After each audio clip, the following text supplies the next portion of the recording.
हाथ में माइक, आंखों पर काला चश्मा और फिर काठमांडू के मेयर से सीधे नेपाल के प्रधानमंत्री की कमान। ये कहानी किसी फिल्म की नहीं है, ये कहानी नेपाल की है, ये कहानी बालेन शाह की है।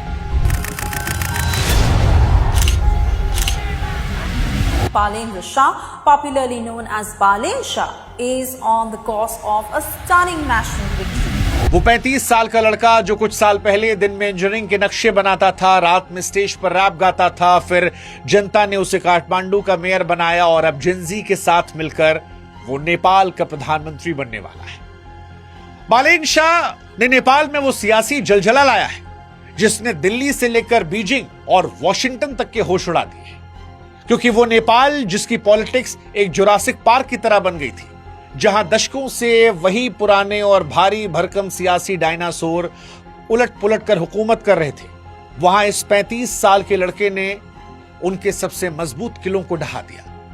वो केपी शर्मा ओली जो नेपाल की पॉलिटिक्स का अपने आप को चाणक्य समझते थे, बालेन शाह ने जिनजी के साथ मिलकर उन्हें उन्हीं के गढ़ झापा में घुसकर 50,000 वोटों के अंतर से हरा दिया। और इसीलिए दुनिया को आज नेपाल के इस नए चेहरे में ज़ेलेंस्की दिख रहा है, एक कलाकार जो कला की दुनिया से निकलकर नेपाल की सियासत का नायक बन गया। तो भारत के अंदर लोग अपनी अपनी विचारधाराओं के अक्ष से उन्हें देख रहे हैं। कोई उन्हें केजरीवाल बना रहा है जो सिस्टम को अंदर से हैक करने का हुनर बता रहा है, कोई राहुल गांधी कह रहा है जिसने सत्ता के दिग्गजों से सीधे टकराने की दिलेरी दिखाई, तो किसी ने कहा कि ये तो मोदी जैसा है जो कट्टर राष्ट्रवाद को साथ लेकर चलता है और युवाओं को दीवाना बना रहा है।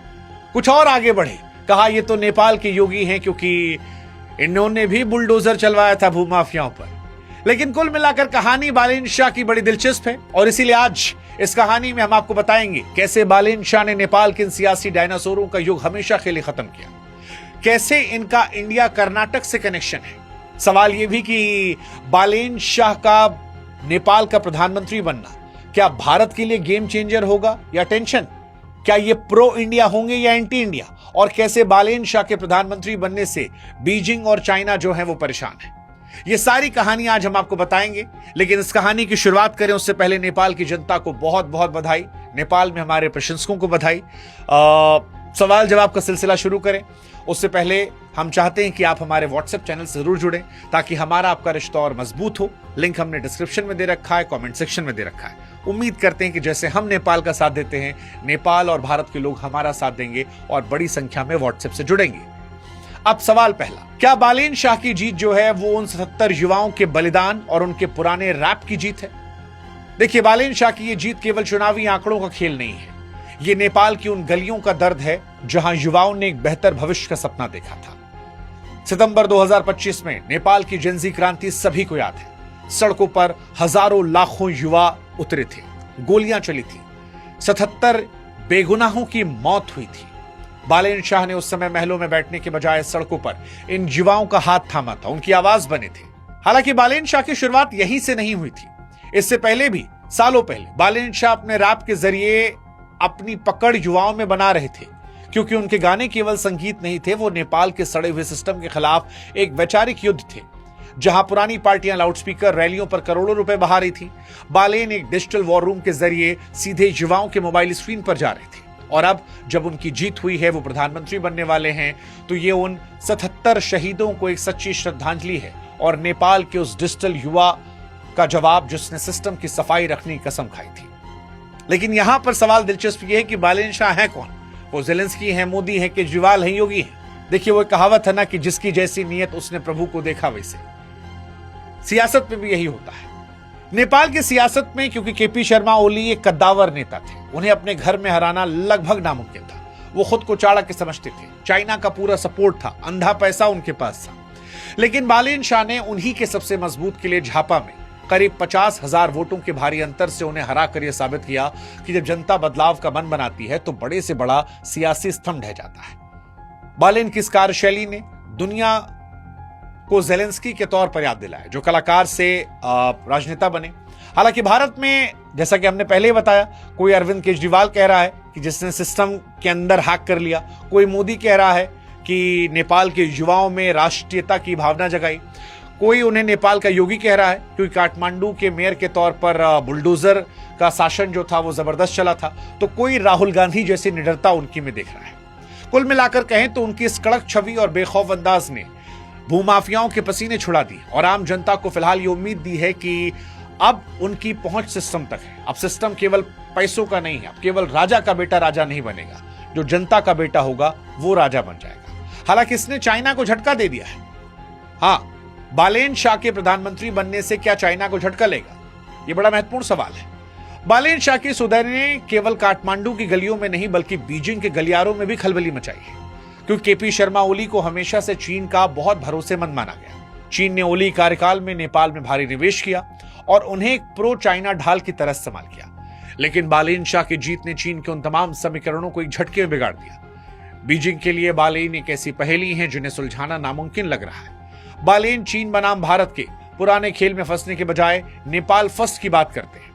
बालेन शाह इतने अनप्रेडिक्टेबल लीडर हैं कि वे चीन और भारत दोनों को एक साथ कूटनीतिक मेज पर चुनौती देने का दम रखते हैं। वे सोच समझकर चलने वाले क्रांतिकारी हैं जिन्होंने साबित किया है कि ना तो बीजिंग और ना किसी बाहरी दबाव पर आई, और इसीलिए शायद चीन को यह साइलेंट सदमा है।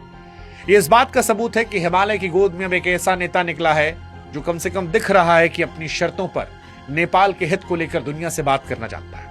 भारत में भी बालेन शाह के प्रधानमंत्री बनने को लेकर लोग खुश हैं उनके कर्नाटक कनेक्शन की वजह से, लेकिन सवाल यह है कि वो प्रो इंडिया होंगे या एंटी इंडिया। देखिए, भारत के लिए बालेन शाह को समझना एक ऐसी चुनौती है जिसके तार उनकी पुरानी यादों और शिक्षा से जुड़े हैं। बालेन शाह का भारत के साथ एक गहरा व्यक्तिगत नाता है। उन्होंने अपनी इंजीनियरिंग की पढ़ाई भारत के कर्नाटक से पूरी की। जाहिर है कि भारत की मिट्टी, यहाँ की संस्कृति, यहाँ के लोकतंत्र को करीब से समझा जाना है, लेकिन कूटनीति की मेज पर जज्बात से ज्यादा देश हित मायने रखता है। बालेन मधेसी मूल के हैं जो स्वाभाविक रूप से भारत के करीब लाता है, लेकिन वो नेपाल फर्स्ट की नीति के कट्टर समर्थक हैं। उन्होंने मेयर पद पर रहते हुए अपने दफ्तर में ग्रेटर नेपाल का नक्शा लगाकर यह साफ संदेश दिया था कि वो नेपाल को आगे बढ़ाने वाले हैं। इसलिए वो भारत के लिए टेंशन भी हो सकते हैं अगर वो अपने राष्ट्रवादी स्टैंड पर अड़ जाते हैं, लेकिन वो एक गेम चेंजर भी साबित हो सकते हैं जब दिल्ली और काठमांडू सम्मान और बराबरी के आधार पर रिश्तों की नई इबारत लिखे। बालेन भी जानते हैं कि नेपाल की तरक्की के लिए भारत का साथ जरूरी है, लेकिन वो ये भी चाहते हैं कि नेपाल को दुनिया में एक स्वतंत्र और मजबूत पहचान मिले। उम्मीद करते हैं कि भारत की सरकार भी उनके साथ बराबरी का दर्जा देकर हाथ से हाथ मिलाएगी और भारत नेपाल के ऐतिहासिक रिश्तों को एक बार फिर से नए शिखर पर ले जाएगी। कुल मिलाकर कहें तो बालेन शाह का प्रधानमंत्री पद की दहलीज पर पहुंचना नेपाल इतिहास का सबसे सुनहरा पन्ना है। ये जीत केवल एक व्यक्ति की नहीं बल्कि उस नेपाली नागरिक की है जो पुरानी व्यवस्था से ऊब चुका था और कुछ नया देखना चाह रहा था। बालेन शाह का उदय नेपाल के हर उस युवा की जीत जिसने कभी सपने देखना नहीं छोड़ा। ये जीत बताती है कि अगर नीयत साफ हो तो एक आम लड़का भी इतिहास की धारा बदल सकता है। बालेन के सामने अब चुनौतियों की एक विशाल हिमालय खड़ा है। अर्थव्यवस्था को वापस पटरी पर लाना, भारत और चीन जैसी महाशक्तियों के बीच संतुलन बनाना और 77 शहीदों के सपनों को हकीकत में बदलना। लेकिन जाते आते एक सवाल हमारे नेपाली दोस्तों से, प्रशंसकों से, आप बताइए आपको क्या लगता है, बालेन शाह का यह नया विजन नेपाल को विकास से किन ऊंचाइयों पर ले जाएगा? क्या भारत और नेपाल के रिश्ते पहले से बेहतर होंगे?